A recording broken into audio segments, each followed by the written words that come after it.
Happy July of 2023 to my ballistic blood brothers and sisters in arms. It is so nice to be out at the range again today. Aside from these little projects that we've been working on over the last 6 months when I've been able to, today really marks an important milestone for me. Back in black, baby, back in the game. My health has finally come back to the point where if I'm careful, I can start getting some meaningful trigger time in, start collecting data, and start sharing that data with you. And the thing that makes the most sense to me is to start right where we left off. When I started going downhill, I had just introduced this. It was the Toxic Arms rifle that they had built for us. And on that, decided to test a couple different things. This OneLeaf electronic sight. And of course, I went downhill quickly from there and we never got a chance to follow up on it. So I thought it would be kind of fitting to come back to the range today, get a few rounds down range, and talk about this thing a little bit like we wanted to do originally and kind of reintroduce it again. Kind of reacclimate myself to it at the same time.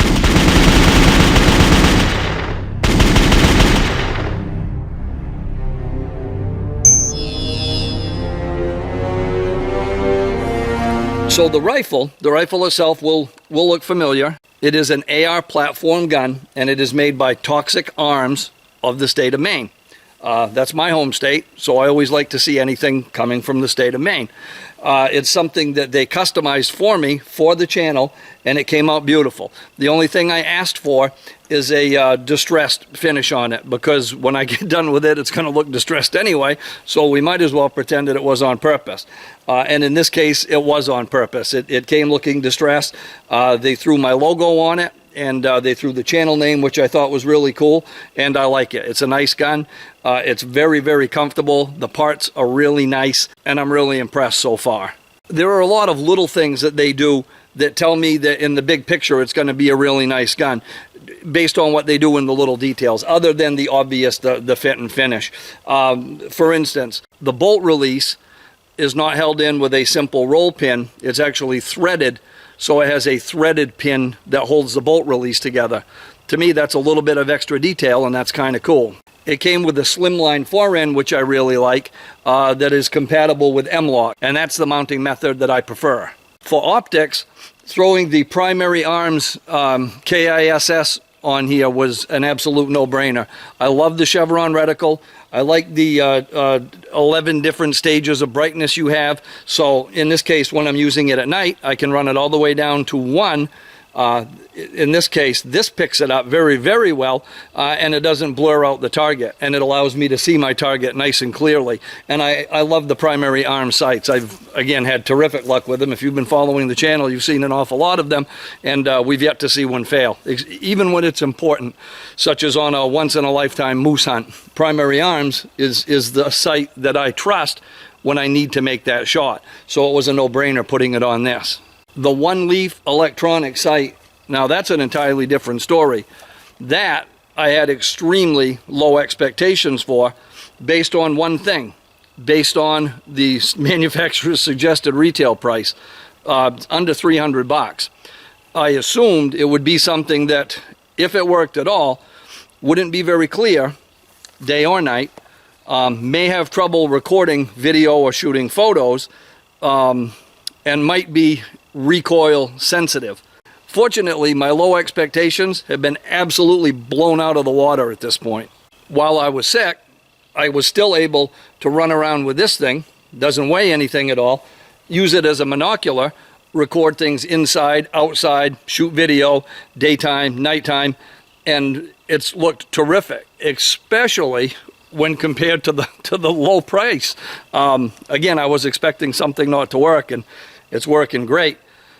The thing that concerns me the most is recoil sensitivity, because these things are actually not new. They're just new in the United States gun market.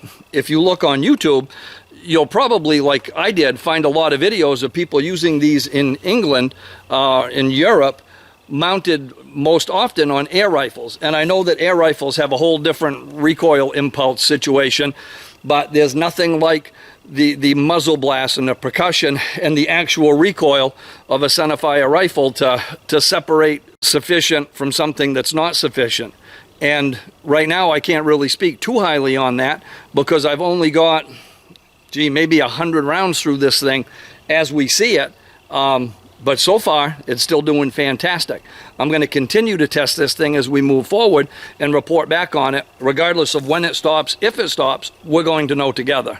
And if you've got a keen eye, you'll notice that it's on this carbon fiber Bog Deathgrip tripod that I picked up.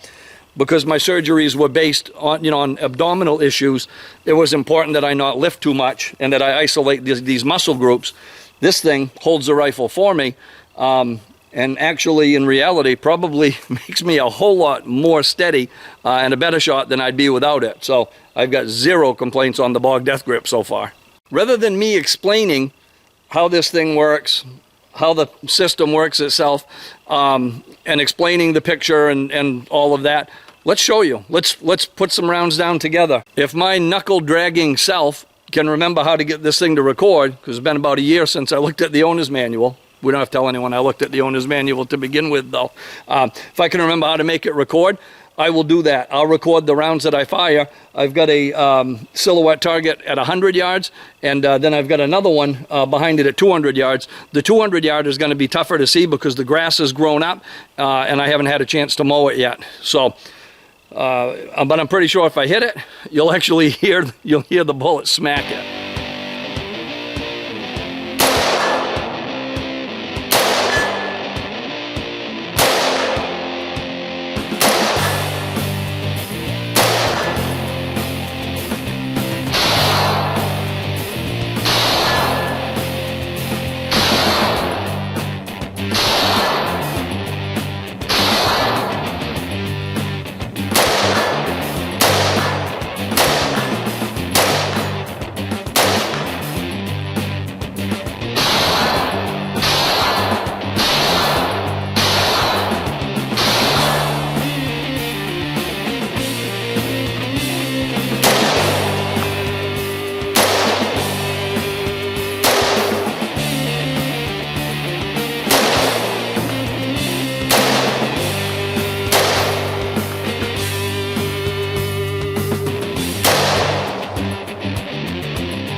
Yeah, I'm not disappointed at all in any of it.